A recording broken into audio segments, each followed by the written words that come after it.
Hoy vamos a desentrañar en cómo la inflación está subiendo en la eurozona, mientras que Estados Unidos muestra señales de enfriamiento en su mercado laboral. Además, analizaremos el impacto de estos indicadores en el mundo de las criptomonedas y exploraremos por qué Bitcoin corrigió, pero sin embargo, estamos casi seguros que alcanzará nuevos máximos históricos.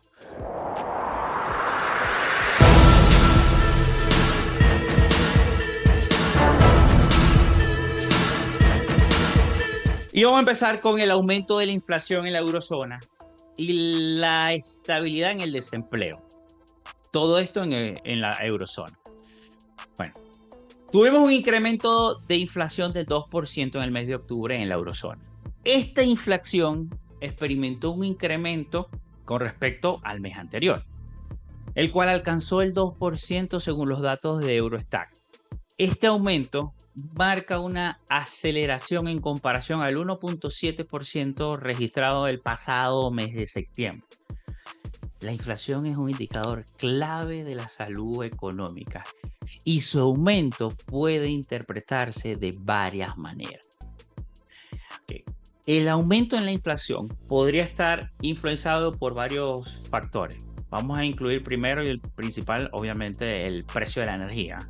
Los precios del petróleo y el gas han estado experimentando fluctuaciones interesantes que han impactado en los costos de producción y el transporte. Recuerden que estamos desfasados. Estamos viendo un reporte de inflación y dijimos, Nelson, pero el petróleo está cayendo. Sí, cayó ahorita. Lo vamos a ver reflejado en el próximo mes. Pero en este reporte de inflación refleja la máxima tensión que estábamos viviendo en el Medio Oriente.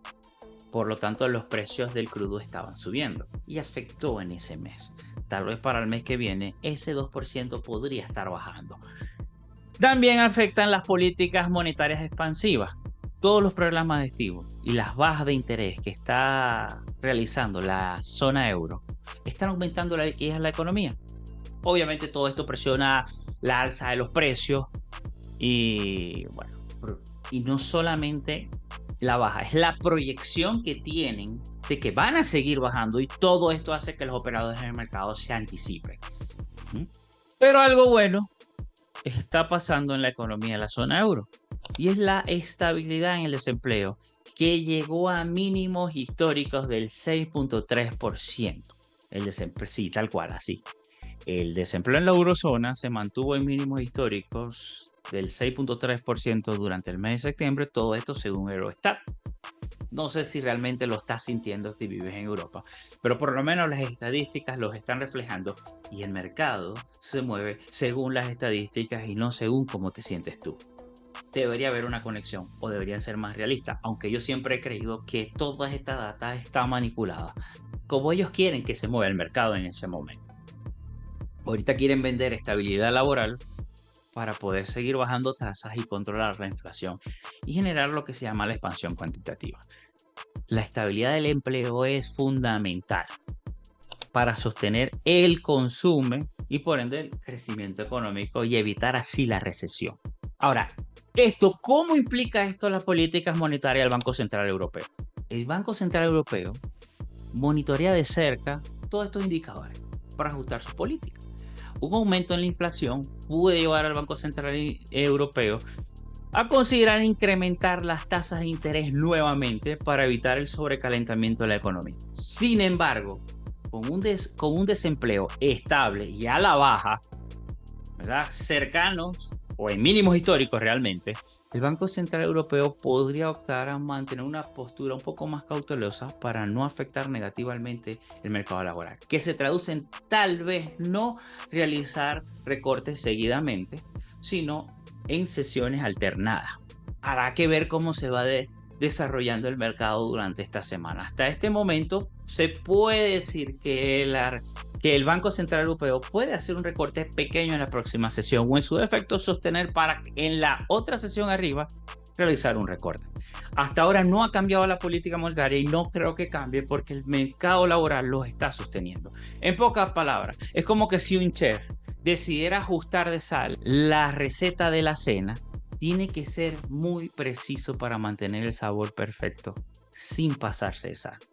Probablemente alguna vez intentaste mejorar de gusto la sal de la cena que estabas haciendo y en vez de eso te pasaste de sal y lo más probable es que terminaste ejecutando el plan de emergencia que todos tenemos y que nunca falla, un delivery. Bueno, el Banco Central Europeo está haciendo algo similar con las tasas de interés. Y sí, ellos también tienen delivery, que sirve como plan de emergencia. ¿Sabes cuál es ese delivery? Imprimir dinero sin respaldo como si no existiera un mañana. Ese es el delivery que puede estar llamando el Banco Central Europeo si se pasa de tasas de interés. Ahora vámonos a Estados Unidos y la disminución de la inflación del PCE. Hubo un descenso en el índice del PCE al 2.1% en septiembre.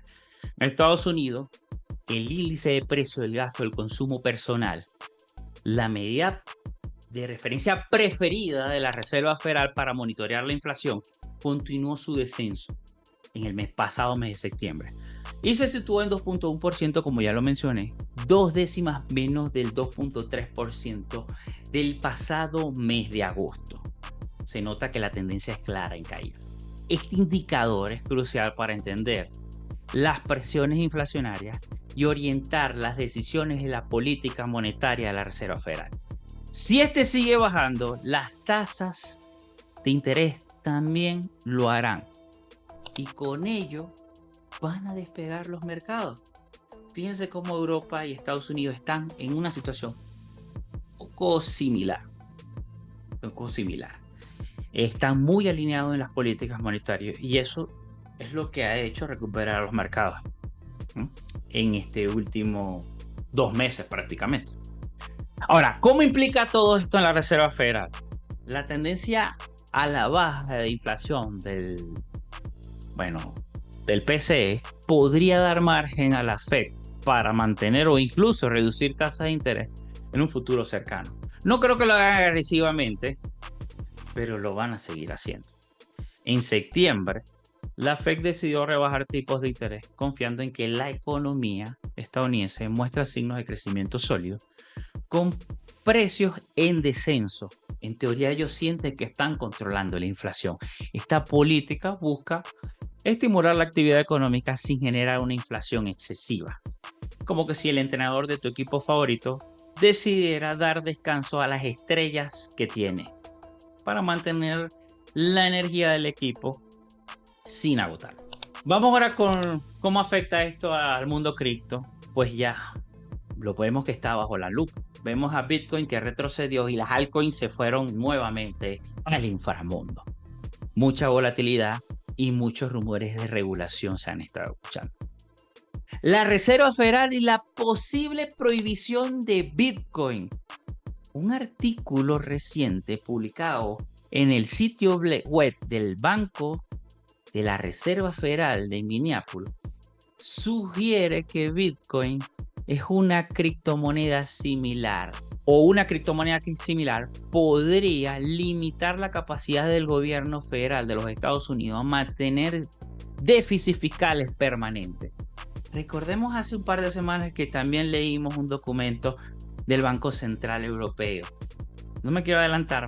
Los autores plantean que Bitcoin actúa como una trampa de presupuesto equilibrado, ya que podría obligar al gobierno a equilibrar sus cuentas debido a la competencia que representa Bitcoin a la moneda fiduciaria. Nelson, ¿pero qué es eso de una trampa de presupuesto equilibrado? Ok, es una situación en la que las políticas gubernamentales destinadas a mantener un presupuesto equilibrado, es decir, donde los ingresos públicos igualan a los excedentes, lo que debería ser normal, terminan generando efectos negativos en la economía. No entiendo cómo, o sea, si mis ingresos son iguales a mis gastos en casa, ¿cómo puede ser algo negativo? Ya lo vamos a entender. Aunque la idea de un presupuesto equilibrado parece ser prudente desde una perspectiva fiscal, en ciertos contextos puede considerarse que es una trampa que limita el crecimiento económico y la capacidad del gobierno para responder eficazmente a la crisis. Claro, cuando hay déficits, ¿cómo lo cubren? Imprimiendo dinero. Cuando se imprime dinero, ese dinero extra termina en los mercados. Por ende, los mercados suben y hay crecimiento económico. Todo esto se basa en la teoría del modelo keynesiano. En pocas palabras, las criptomonedas le quitan el poder al gobierno de ese impuesto invisible que se llama inflación. Porque si los contribuyentes deciden refugiarse en activos duros deflacionarios como el oro y Bitcoin, ese impuesto invisible llamado inflación pierde fuerza. Y con ello, el control del gobierno sobre tu dinero. Tal cual. ¿Qué es el miedo de los bancos centrales? Que cada vez que ellos imprimen, realmente lo que te están es cobrando un impuesto llamado inflación.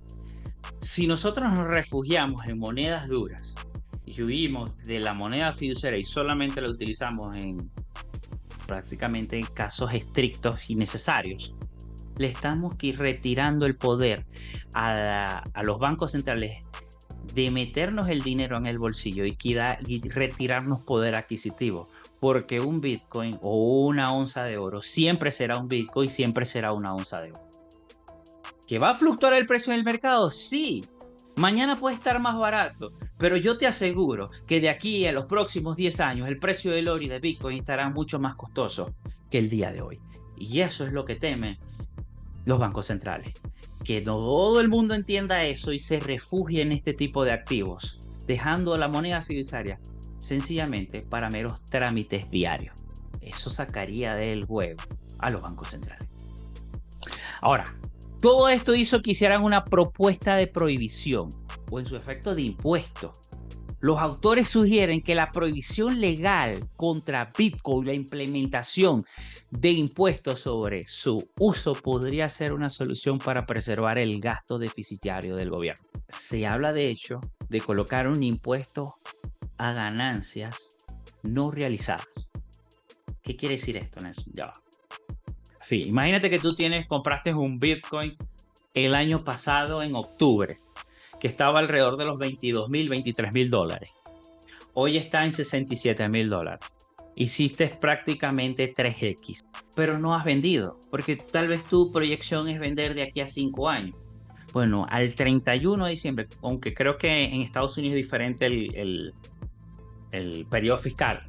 No es mi caso y no soy experto en eso, yo te voy a hablar de mi caso. En un caso acá en Ecuador es el 31 de diciembre. Imagínense que el 31 de diciembre yo declaro el Bitcoin que tengo. Y que a ese Bitcoin yo le saqué 300%.